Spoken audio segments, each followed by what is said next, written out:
elevate our energy to a higher level. We can charge again, can slow it down. So there's many things, whatever each individual is capable of. But absolutely, we don't want to overcharge. We don't want to force anything. We don't want to push anything. Life is hard and stressful enough. We just want to allow things to happen.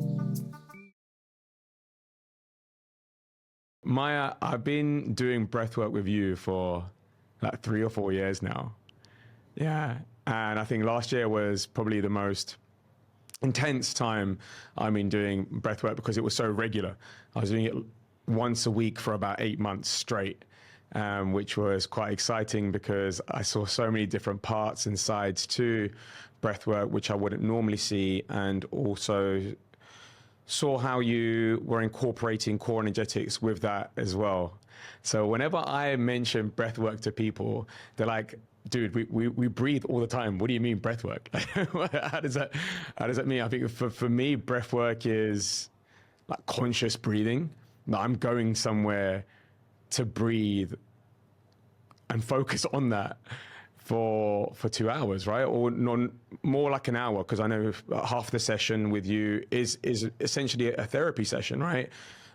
Going to you and I'll be like, Maya, look, this is what I'm dealing with. Or, we'll have themes. I think there's been times where we've done like inner child work, or we've done shadow work together, or we've done like, if it's ambitions, how do we incorporate that into your life? So we've always applied a different, I'm calling it a theme. I'm sure you have a better technical word that you use for that, but we bring that into it and incorporate it to then have fun with it. And every single session has been a different outcome, whether it's been release, whether it's been grounding, whether it's been clarity. I think clarity is a really big one. Over the years as well, I've always sent people to you. And my friends always come back telling me some crazy, weird, wacky story. Firstly, they're like, well, why am I going to go somewhere to breathe for such a long period of time? Is what I normally get first. And then at the end of it, they're like, I was so hungry afterwards because it took up so much of my energy, because you are constantly just breathing in and out and in and out. And then you start doing crazy, wild things where you're rolling around on the floor sometimes, or sometimes you just sit there and cry, or sometimes you start beating up of that big block that you have, right? So there's so many different things. Or sometimes we just dance around.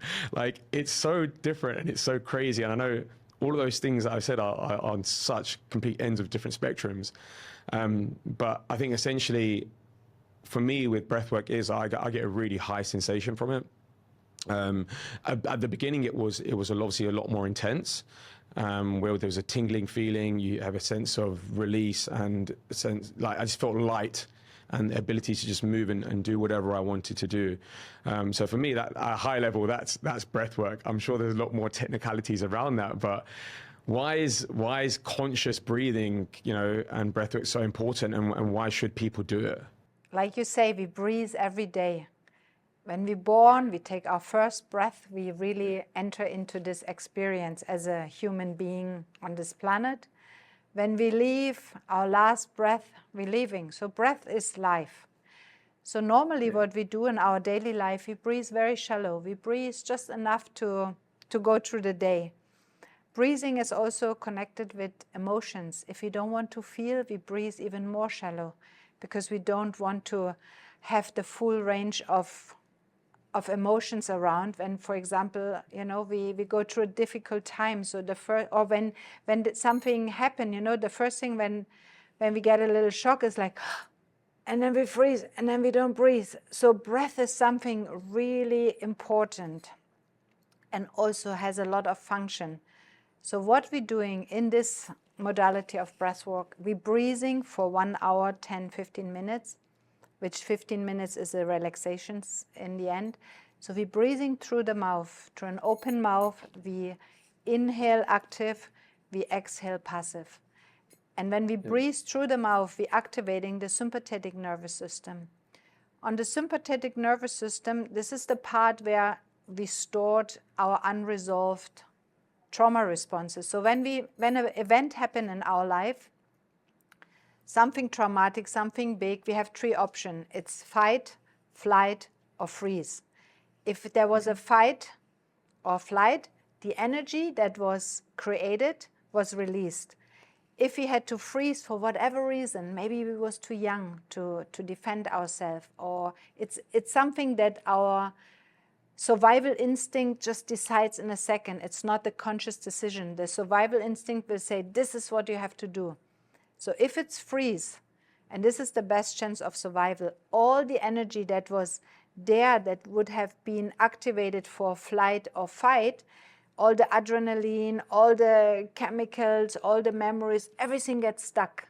And our body has to kind of park it somewhere.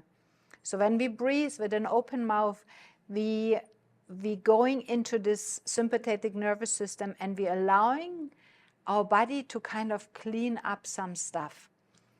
And sometimes we don't know what's coming up because we even don't remember. There's so many things that happened in our life, and our physical body is our unconscious mind. Everything that ever happens to us is stored as a memory in our body, in the muscle, in the fascia. It's still there. It's also, you can also say it's a subconscious mind, but the body remembers. So when we breathe with an open mouth for 1 hour, and we make every breath conscious, and we stay here and we allow ourselves to feel, things can come up. Usually the body decides what is the best thing I have to let go of. Sometimes when you, for example, go into release, can be grief, can be sadness, can be frustration, can be anger, can be joy, can be any kind of these emotions, whatever we couldn't express. It's coming up with the breathing. We allow it, we surrender into it, we feel it, even it's unpleasant. And then we find a conscious way of releasing it. It can be by body movement. Sometimes I use touch. Sometimes we want to express through our throat chakra to find our voice, to say something. Many different ways of letting this out. So what it is, if something comes up in the session, we feel it, we allow ourselves to feel it again, and then we release it. And this is the way to let things go, because it's energy that got stored. And sometimes we don't remember the story attached to it, and we don't have to, because it's not relevant anymore. We already survived it. So I always say to my clients, don't get afraid of these big emotions that you know they are somewhere there. You already survived them. Now you just release them, because you don't need to carry this anymore. And then you create space. And when we release stuff that is heavy and uncomfortable, we create space for connecting to our fun and joyful things. You know, when you put a lid on emotion, if you say, I don't want to feel all this, we're not just shutting down the unwanted emotions, we also shut out all the emotions that have to do with pleasure, with fun, with love, with connection. It's just, we seal it. So then people get depressed. They say, I feel so isolated, I feel this. It's because we're not allowing ourselves to feel anymore. And this is where breathwork is a great key. You can go for years into talk therapy, but if we do not include the body and the energy, it's just, it's just a mental release. It's not release from deep within the body. And you've been there, and you know how it feels when stuff is moving, and it feels lighter, it feels, you feel more alive. And also, the energy, when we breathe, we do inhale oxygen, but we also inhale an energy. It's what the Chinese call qi, or the Indians call prana, and in the Western world we call it life force energy. So it's not just oxygen. The side effect of when we breathe consciously in 1 hour through the mouth, we get a lot of oxygen. We oxygenate our blood, but we also energizing our body. And this energy is what we're using to release stuck energy. Yeah, no, that's awesome.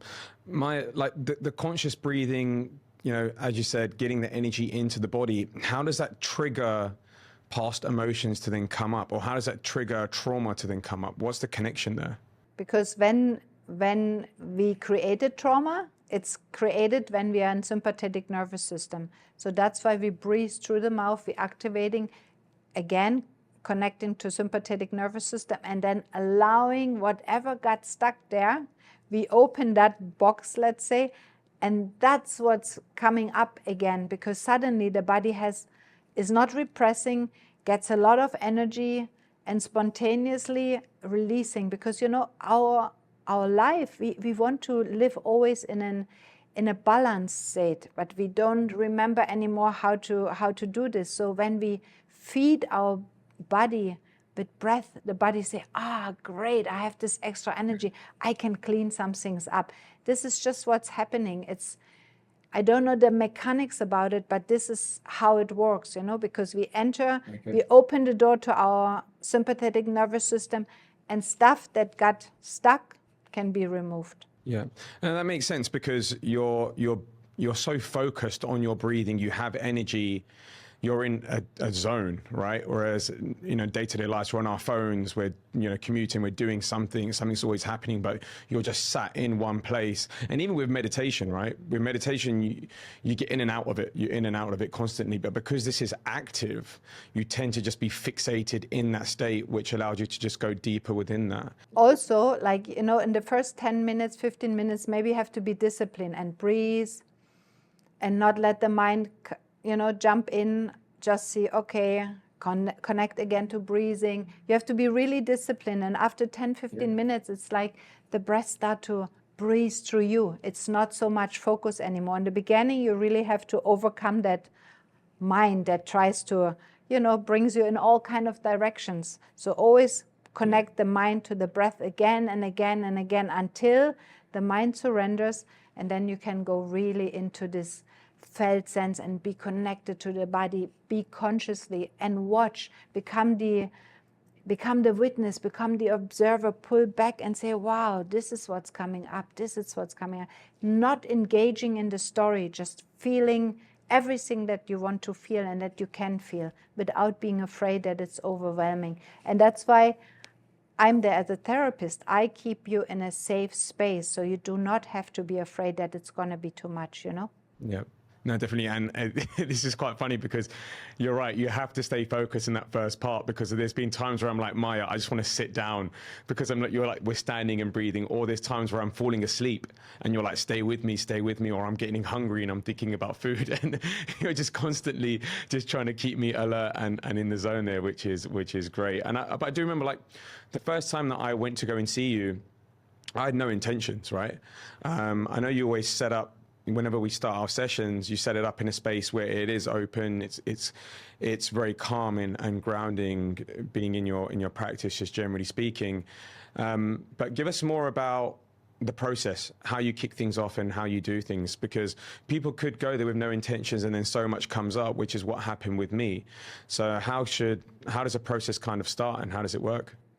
So normally either people coming because they're curious, they have heard something of breathwork and they have no clue and they're really open. This is the best, because you never know what's going to come.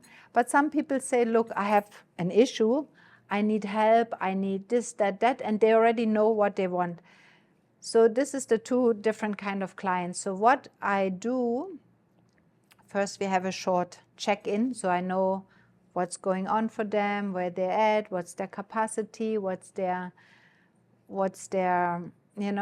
position in the moment, how they feel. Do they have injuries? Do they have mental issues? Are they on medication? Do they have epilepsy or something? That some things that I need to know. And after a short checking in with them, usually I play a song and people just move. And then this is the invitation now to let the outside world be there and completely connect to your body. Feel what's going on. Let your body move. Feel, oh my God, there's a tension here, there's tension there. Stretch it out. So feel into your body, drop into your body, bring consciousness into your body. Then I do a short grounding meditation with them, because we want to stay in the body. We do not want to check out during the session. We want to check completely in.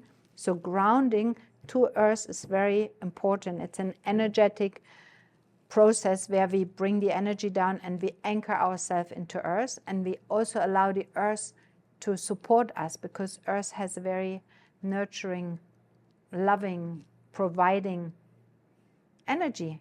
Earth gives us everything, from the water we drink and the food we eat and the clothes we wear and everything we have. earth is always giving. So we can tap into that energy potential, ground ourselves, and also allow support in.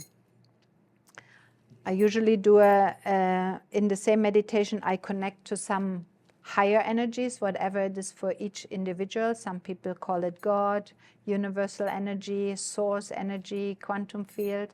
So also to the higher, we connect to the higher self. So we also bring support in from this energy field.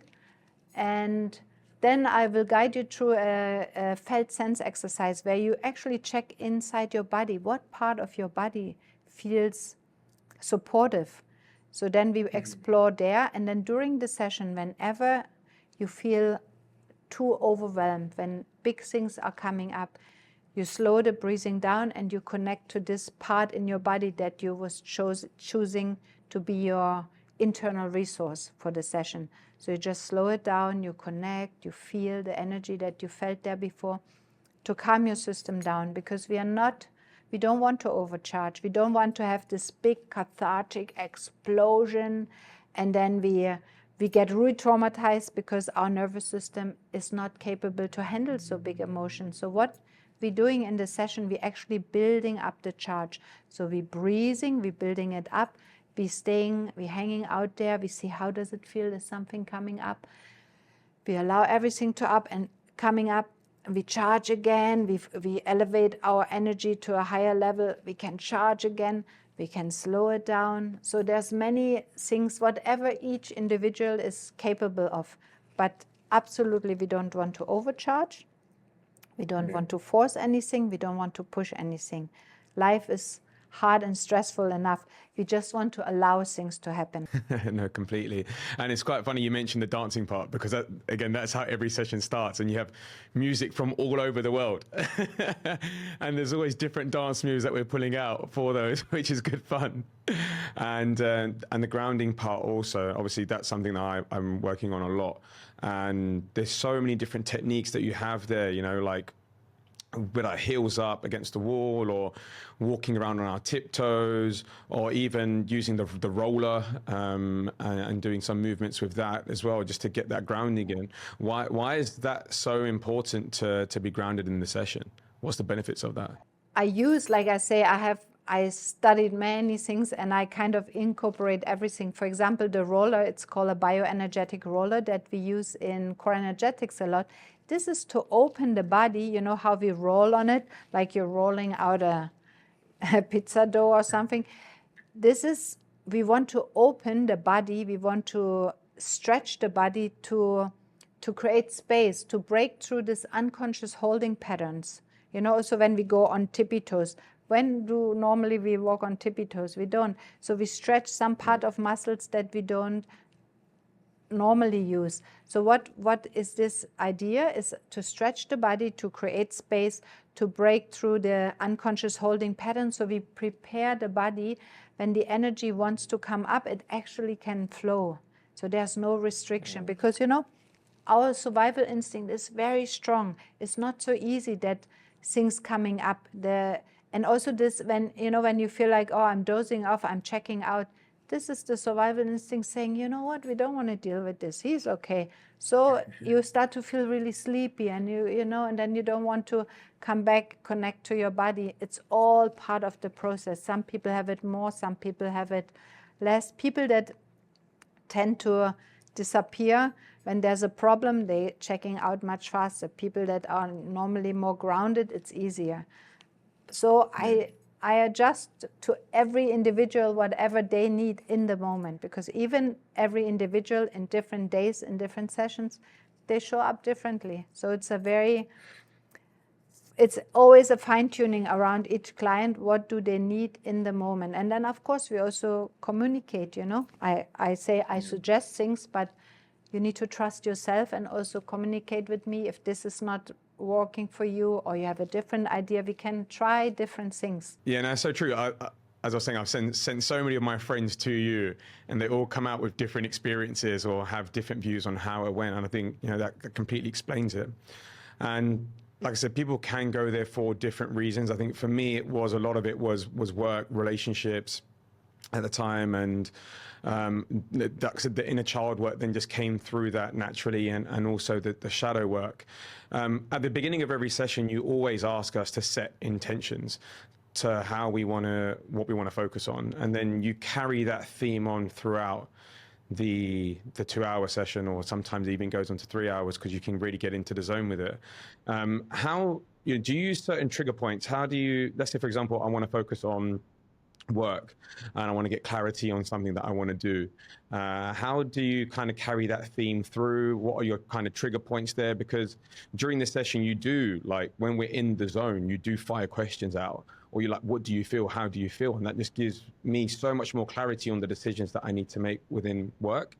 So how does that kind of process work, and what are you doing there? What special powers do you have for that? So special powers. Intention, we set an intention because energy always follows intention. You know, we put something out there, we ask something, and the energy will automatically flow there. That's why we can use this. It's so good because we use the intention for something we need. Either we want to let go of something, or we want to gain something, or we want to have clarity, or we need to make a decision. So I ask this for my client because the energy will move there. They will, in the end of the session, more clarity. How it is when I use it throughout the session, if the theme comes up again, and I ask you, how do you feel about it or something? It's because suddenly you have the whole body for the answer. It's not just your little brain that always tries to be in charge. Suddenly you have the intelligence of the whole body, the head, so the mind. We have brain cells in the heart. There's a heart intelligence. We have gut intelligence. So when we do the session and you ask your question and you put the intention out, suddenly you have so much more clarity because you can use your whole body to answer or to find what you're looking for. Yeah. I think you're flowing a lot more as well, right? Because there's been times. So what tends to happen with me in the sessions is we'll do our grounding bits at the beginning and dance around and enjoy that party time, and then we'll start the deep breathing through the mouth, in and out constantly, and then it'll get to a point where I'm like, Maya, I'm getting like tired now, I need to lie down and do it, and then I'll tend to lie down, and then I just start rolling around. Right? I don't know, it sounds so weird, but I literally just start rolling around and doing these weird and wacky stretches. And then what tends to happen is that there's a knot somewhere in my body. And I remember there's been times where it's in my chest, or it's in my back, or it's in my shoulders. And then we'll just focus on breathing and digging out that, or just continue to stretch out that knot area. And then after that, there's such a release. And this is where it gets a bit weird now, right? The release also can sometimes be like me purging, right? Where I'll be like essentially trying to vomit, but I'm not vomiting. And it's not that extreme, but it's just like coughing out stuff, basically, and mucus and phlegm, or whatever you want to call it. And then after that, I just feel so much better, and burping as well. But these are all great things. So like, what's coming out and why is this happening? So energy wants to be released. So especially when we walk with specific parts that got really tense and there's a knot and there's no energy flow. And when we start to open it, energy comes up. And sometimes I have clients, they burp a lot. I have clients, they do vomit, but it's an energetic vomiting. It's like all toxic energy wants to come out and finds a way. Some people hit, some people scream, some people burp, some people, have this vomiting feeling. And you see, it's not just vomit, it's actually mucus coming up. So it's just like, okay, whatever got stuck there wants to find a way out. And in specific people, it's coming out by purging or vomiting or spitting, burping, crying, kicking, throwing a tantrum, hitting, It's in the end, it's just energy. And we, like I always say, be very open. Don't feel ashamed. Don't judge. Whatever your body needs, there's a higher intelligence in the body. The body knows. The body wants to find a way. So you just kind of surrender and trust this, Maya, let's talk about surrendering, because that's quite an interesting one, because I think that's something that people do struggle with. Even for me, it took me a while to. I still do surrender to the process. The amount of times you still tell me to do that. You know, how can people improve that state, getting into a state of mind where it's okay, I'm just going to let whatever needs to happen. We're so stuck in a world where we control everything, and we like that control because it gives us a sense of comfort and strength. How can we better surrender to processes to elevate and release? Okay, so it's have a lot to do with trust. First of all, the client need to trust the therapist. You know, they say 80% of the success of the therapy is the trust to the therapist. You can be the best therapist, but if the client doesn't trust, you don't go really far. So this is very, very essential to create a feeling of trust between client and therapist. Then self-trust, how much you trust yourself. When you trust your therapist and there's enough trust in yourself, you can surrender. You can let go. You don't have to be in control because it's a survival mechanism. I have to stay in control. I can't let go. You know, I have to be in charge here. In order to let go, you have to be really in a space of deep, deep trust, that you trust the process and the therapist more than your survival instinct. And this is where the healing happens, in this space, when you surrender, when you get out of your head, when you get out of the way, and you just let this energy handle. You know, we have 70 trillion cells in our body. There's so much intelligence inside. Each cell has an intelligence. Each cell is programmed for survival. So we can trust our body, but because we haven't learned it, you know, we've been educated to trust our mind. So this is like really a lot of relearning, resetting, trying different things out. And people mostly come to therapy when there has a problem. So the problem is, in the end, when you look back, always say, wow, if I didn't have this, I would never learn this about myself. So it's good. Whatever happens in life is for a reason. The universe is always for us, you know, never against us. So, you know, like you said, also to me, whatever happened was great because look where it's brought me. Yeah, no, 100%. I think the first time I went to see you, I went with a friend. And I remember you came first like 2 and then 3. Yeah, and then it was like 2 completely different things that were going on, because I think for me, I'm quite good at surrendering because I just like to try out lots of different things. Whereas I think with him, because sometimes you're like, look, release, so make a noise, make a sound, get it out. So I'm always screaming and shouting just generally. But I think with him, like he couldn't do it. Like he couldn't get it out. He's much of an introverted person just generally. But I think just everyone is different. And for people to just get into that state can take some time. And they shouldn't feel bad, sad, or down that they can't do it. It just takes a bit of time to get there. And they still get a lot of value from the sessions. It's just building up to it, I guess, right? Yeah.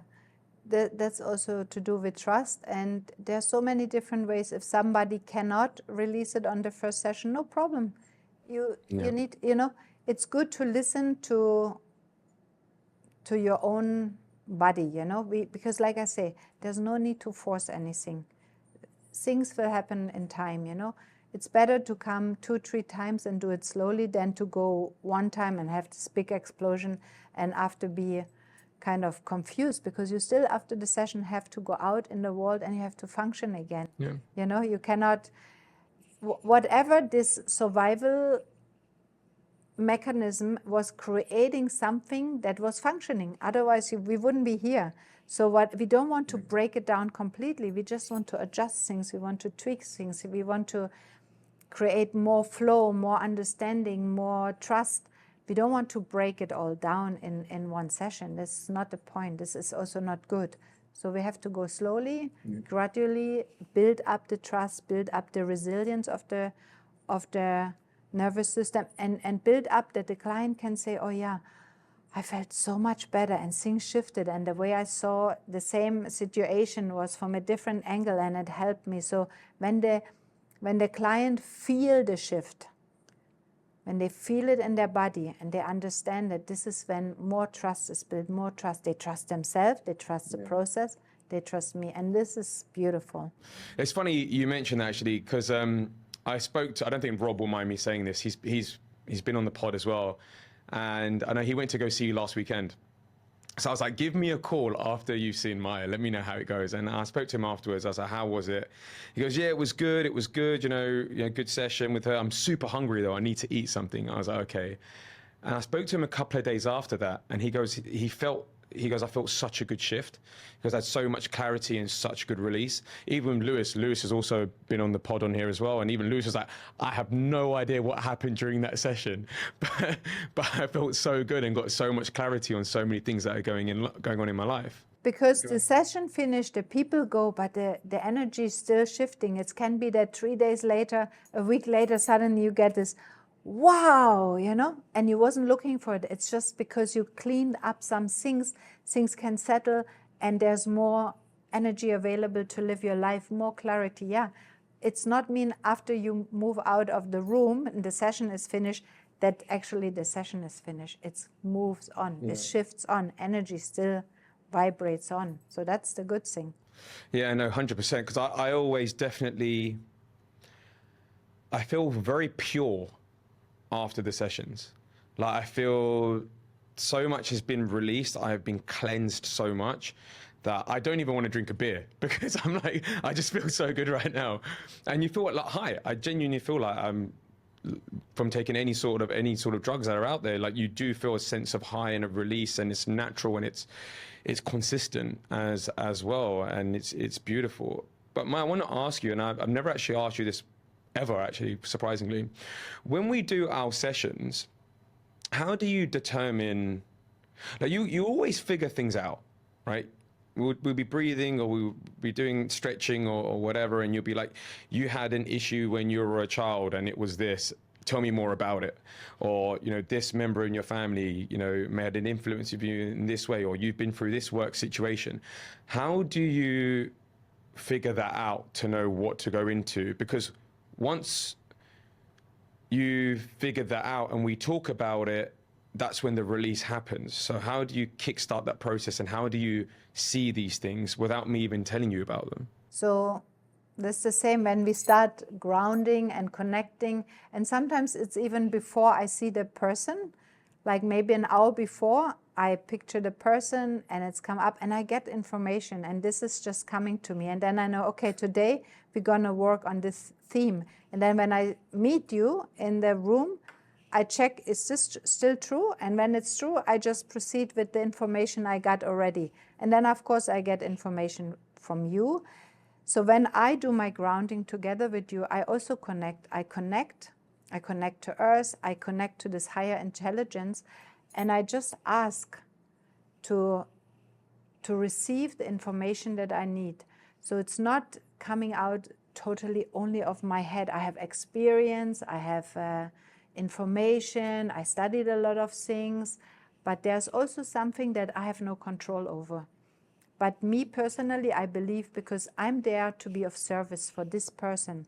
I'm pure, I'm clean, and I receive the right information because I have no agenda. I'm kind of stepping a little bit aside, and I just tune in with the person, go into this, how you say, into resonance with the person in front of me, and completely start to surrender to the healing process. So I get information, I know where to touch the body, I know the right amount of pressure, I can feel what you feel. Sometimes I get even more information, sometimes I share them with the client, sometimes not. So it's almost like, I step a little bit out of myself and I just go into this space where healing can happen through me. That's, I think, the closest thing that I can explain what I do. Do you get a high sensation as well from it? No, but what I know, that I'm very focused, because sometimes, for example, I have a little headache before we start, and then I'm in the session and I'm so focused, And when the session is finished, I have no more headaches, because it was just, it wasn't, I did not connect to what's happening inside. I connect to the other person. I create that space. I don't necessarily get high, but what I feel, there's a deep sense of happiness and joy when I hear the client come back and say, look, my life changed, this is so much better. There's some kind of, very nice feeling that what I do actually helps people to move on in life, getting more conscious, understanding more about them. So I feel like this is my little mini part that I can do that can ripple out, So I can't save the world, but I can do in my circle what I can do to create something that I want, a world where people live peaceful and in harmony together, and sharing and really remembering who we are, and find that humanity inside of us. Yeah. So tell us about that. How did you get into doing this? Because I know you don't only do breath work, you do core energetics as well. We've even had sound bath sessions, and you've integrated that in there as well. So you do a number of different things. How did this all come about? What's your story?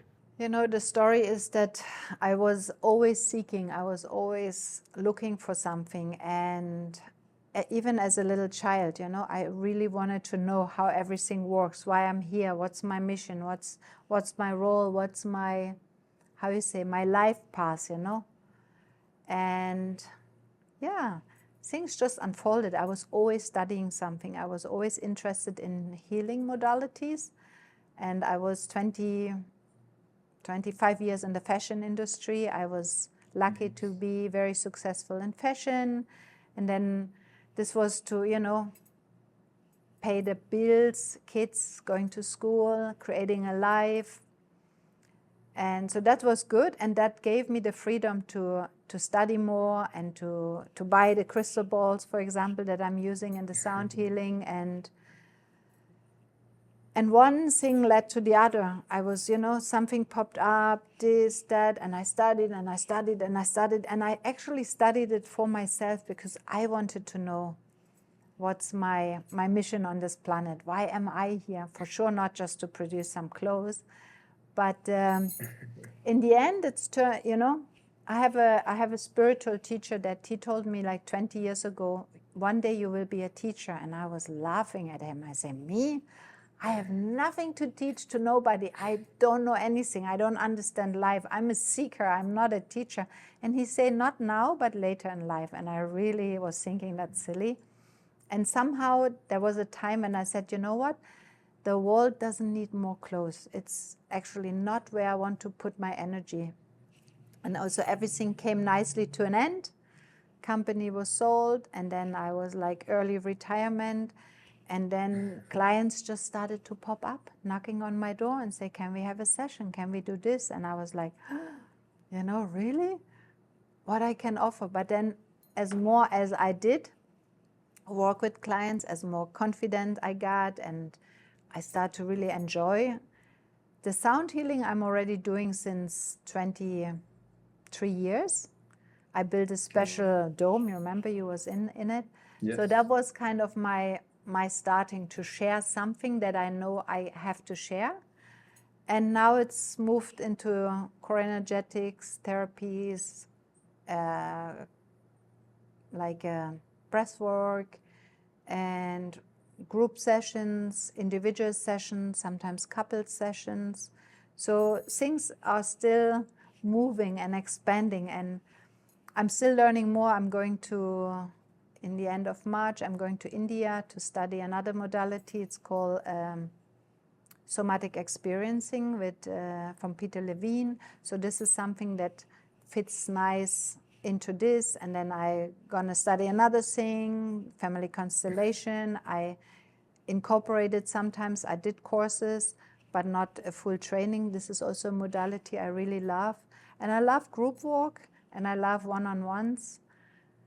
Yeah, and I think there's a never-ending possibility of of learning more and becoming even better in what I'm doing. Yeah, no, you are always learning something new. Every time I see you, you're always telling me about another workshop that you're going to. But I love that, and I applaud that massively, because even though you're so experienced in what you've done, you want to consistently see more and understand what else you can bring to your offerings, which I think is amazing as well. Yeah, because there's a point when you say, okay, I use all the tools and all the knowledge for my clients, and it's great, but let's see if there's something more that you don't know yet, and it's good. And sometimes you do a workshop or course and you say, I already know this, or this is not for me. But it's good to always, how you say, expand your field, expand your knowledge. It's not that I need to, but it's good to check out different things. And with the science, there's so many new things that are discovered. There's new resources, researches. So it's good to stay on top of it and to integrate what fits and what is beneficial for healing. Yeah. And Maya, just on that, right? I know I've always done breathwork with you, but I struggle to find breathwork practitioners elsewhere in the world. Why is breathwork so? Look, we've all heard of Wim Hof and all of that kind of stuff, but that's more, for me, that's just more fun and a sport, right? Doing Wim Hof. But with you, it is genuinely a therapy session. Like, we go there, we figure something out, we heal from it, and then we incorporate it into our lives, and when we kind of get on with things, right? And enjoy that process as well. Why is breathwork so not limited, but why is it difficult to find practitioners for it? I think that there's a lot, but maybe not everywhere yet. And many people do a workshop or they study it really intensively, and then they don't really step out there using it. I think whatever this breathwork is, we should already study in school about this. We should know what breaths do, because even Wim Hof, with breath, he actually shows us we can overcome anything. We can break out of this human conditioning, that how big or how small we are. And I mean, this guy is just, even that it's for an extreme, but he shows with breath you can go in a t-shirt and barefoot into snow and you don't get cold, because you break through this belief system that, it's like it makes you superhuman. So breath is really amazing, Any kind of breath work is amazing. And it's good to try out different things, because we're all different. There are so many different modalities, and there's different facilitators, different therapists. Even the same modality with a different therapist will have a different effect on you. We all bring something on with us, So some person maybe is more technical. Some people is maybe more touchy with the hands. Some people is more, they feel more, So it's really good to try different kind of modalities and different kind of therapists until you say, I click with this is good for me. Then your body will know.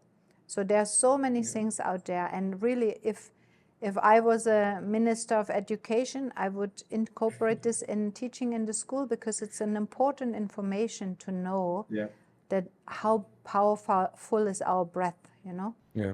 So Maya, if I wanted to do breath work at home, and which you have given me homework a number of times, what can people do, right? Like, I think I did Osho, and I might be saying that completely wrong. That was a type of breath work I did that really gave me grounding. It really recharged my chakras, was good release as well. And it didn't take me too long. I think that's about like a 30-minute, 40-minute recording.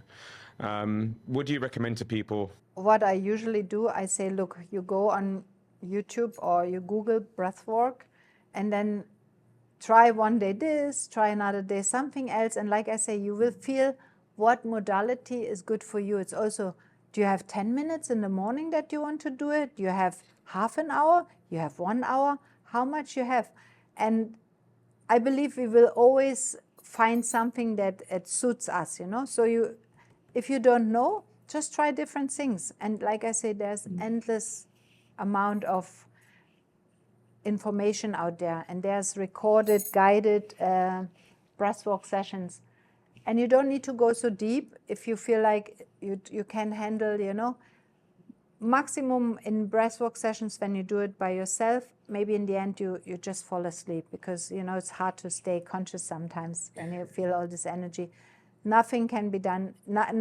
You cannot harm yourself by doing it, because you're always in control. It's like you have the gas and the brakes. You want a little bit, explore a little bit more, you breathe a little deeper, faster, you get more energy, and you say you want to slow it down, you just slow down the breathing. The relaxation is coming in again. So you can't really do anything wrong when you breathe by yourself. If you're not sure, maybe you ask a friend to be with you. Just sit there, just witness. This is also powerful for the friend and for the breather, because just being witnessed also creates a space where healing can happen. But should people only do it when they're going through something in life, or should you just make it like a regular part of your practice? Like, should you do it when you meditate, or should you only do it when I'm going for a shit time at work? What's happened normally in life, we only kick our own butt when things are tough. When we're good, we don't really do the extra mile. But when things don't work, that's when we reach out. That's when we explore. That's when we go.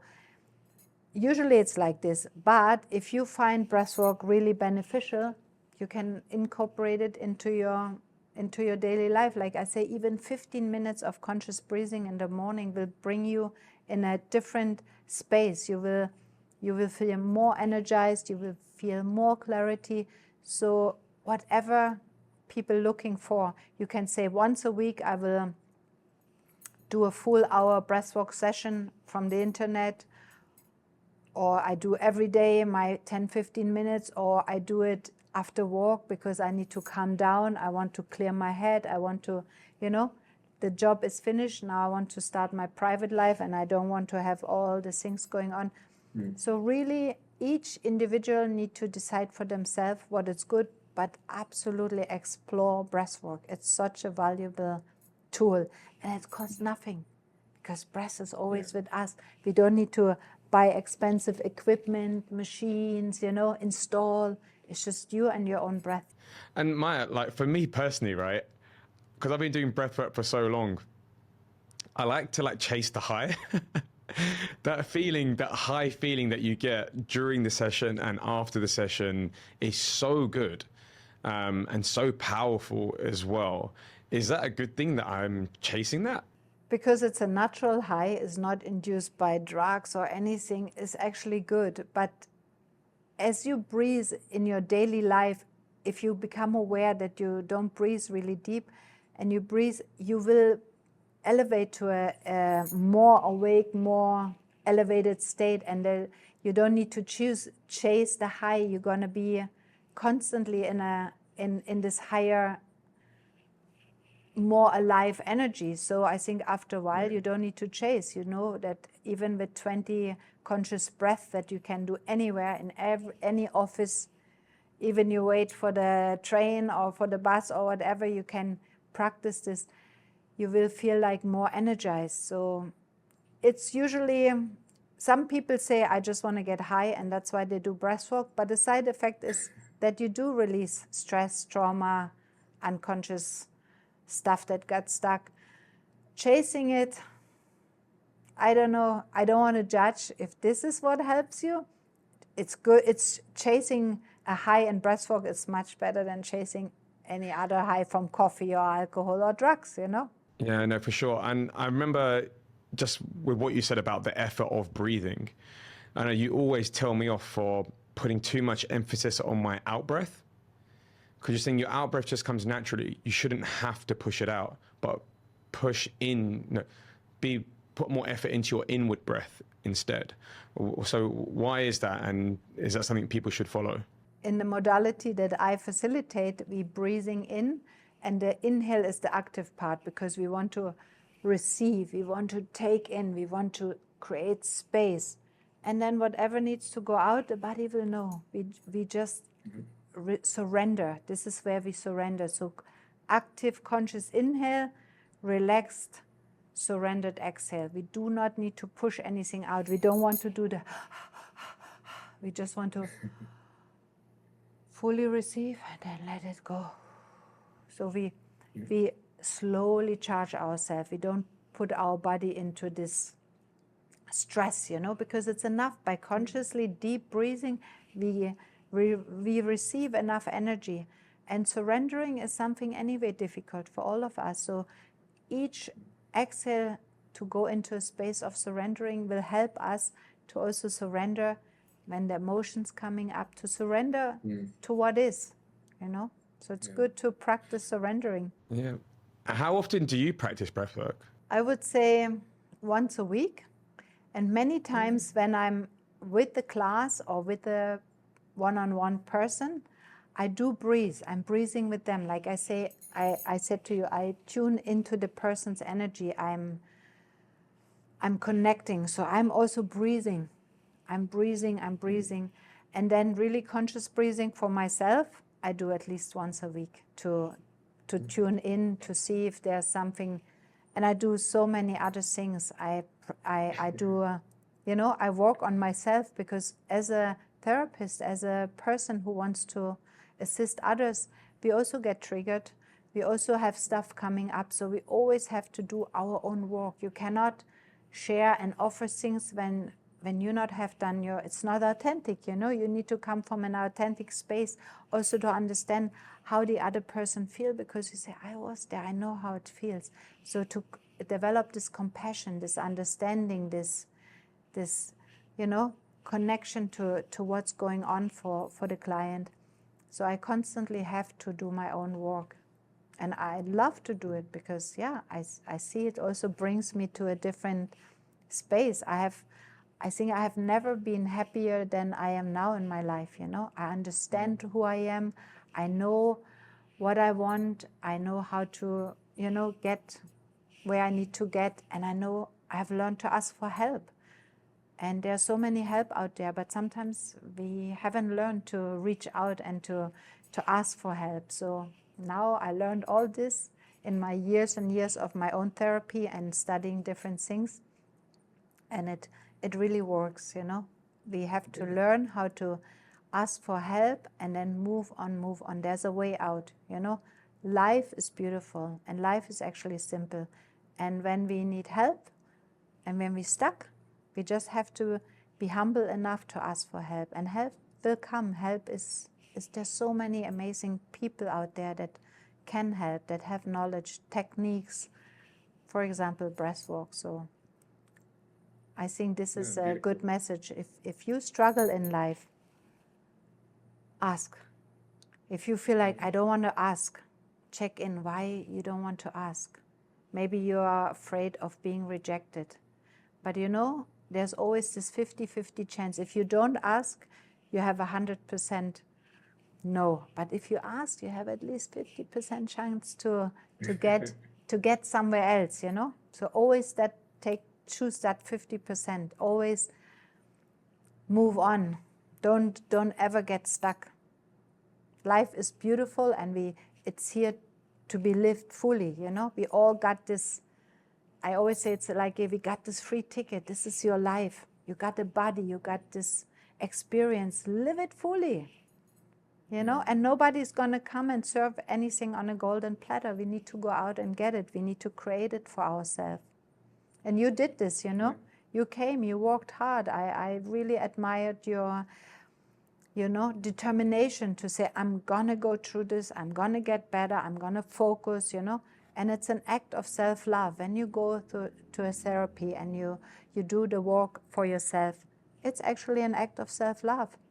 And that's beautiful. And this is when you reconnect to yourself. You do something for yourself to get better. And then you can show up for others. Be a role model. Sometimes people ask you, hey, what did you do? You look good. Or, and then you can share. So that's really the mission, Yeah. It's not always an easy journey. We know that for sure. But that is life, right? And I'm glad you mentioned a lot of those things there, because you are human too, right? And you're able to go and do all of these amazing things. And I think what's great is that you're not scared of showing and hiding that. and you're still being very real with that as well. Like, no one is just gonna be all woo woo and be like, yeah, everything's fine, the world's cool, da da da da. But you know, the world is a very peaceful and calm place, but there is going to be turbulence. But we should all be there to support each other, right? Giving advice and supporting people costs absolutely nothing to ask somebody a question and to give them advice. So I think people should definitely be doing more of that. And sometimes just to smile at people, you know, just wherever you are, you're in a subway, you're on a train, just smile and just go into this inner space, into your heart space, and just send out love. You don't have to do anything. Just doing this, it's already having an effect, because everybody can. We're all picking up energies from each other's, you know. Maybe we think this is the end, this is our physical body, but we have an energetic body. We pick up energies from others. Sometimes, you know, you enter a room and you say, oh my God, the energy is thick, I can cut it. And sometimes you enter somewhere and it's like this beautiful energy. So we're all creating our own reality by what we're sending out there. And we have the choice to go into a beautiful heart-centered space and just let love emanate from our space, from our body. We can smile at people, we can look, we can hold somebody the door open or say thank you. That's the little things. But if everybody do this, you know what a beautiful energy we create, and that's what we really need. You know, the world needs healing. Yeah, and that is always fun as well, right? Interacting with people. I know at times at first it can always seem a bit daunting, but interacting with people and sharing that love and having that frequency is so much fun, and people should definitely do more of it. But Maya, I just want to ask you a question. I want to ask this to everybody that comes onto the pod. Obviously, you've been through a lot of experiences, you've seen a lot of people, and you've done a lot of things yourself, right? What advice would you give to the world, or what message would you give to the world based on you as a person and what you've done in your life and what you've seen? That's a big question. And it's actually simple again. Clean up your own stuff, getting to know who you are, remembering the potential you have as a human being, and then share whatever you can share. It's the little things that make a change, you know? We don't need to stuck on what doesn't work. Let's focus on the things that are already good and make them better. And we are very powerful beings. We have forgotten because we have been educated and put in little boxes, and we had to function and survive. If we remember that we are powerful, creative beings, and love is an unlimited resource, if we can tap into our hearts and love, this is what the planet needs. We need to elevate out of this dense energy of fear, of scarcity, of not enough, competition, into there's enough for everyone. You know, we can share, we can just be humans, you know. Look at the earth. You put one seed in the earth and there's a tree and there's thousands of apples or whatever growing. Like I said before, when we ground to earth is always giving. Always. And earth is giving enough for everybody. There's no scarcity. This is what is being infiltrated into our brain from very early on, about competition, and that there's not enough for everybody, and then we have to compete with each other, and we have to do like, no, this is mine.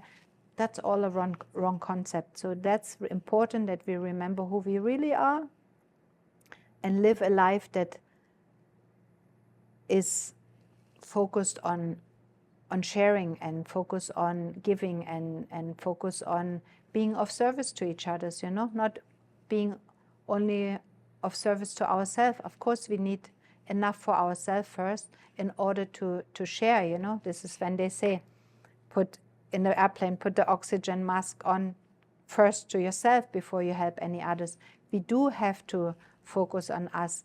But once we feel like we have reached a certain level, we have enough, then we need to go into this sharing modality that we say, I have enough for myself, I have capacity, and I want to share. And that can be, you know, if you're a farmer, you can share some of your extra fruits, vegetables. If you a teacher, you can make an effort to really connect to the kids, to really teach them from a heart space, not just to push information into their brains.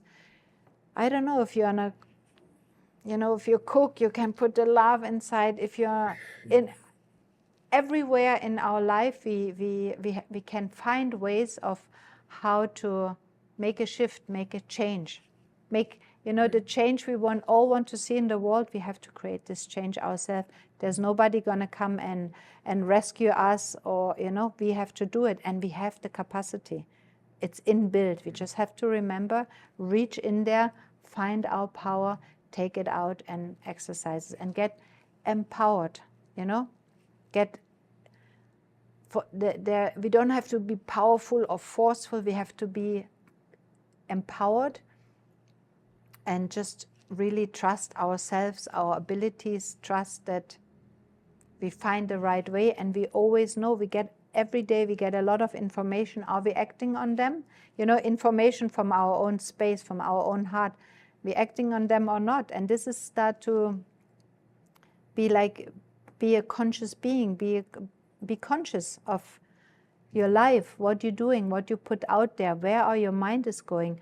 Are you circling about the same negative ideas? Do you manage to switch it off and say, okay, I'm choosing right now to think about something positive, or breaking out of the cycle of negative thinking, or just looping all the time and say, okay, let me go into 10 minutes of just gratitude.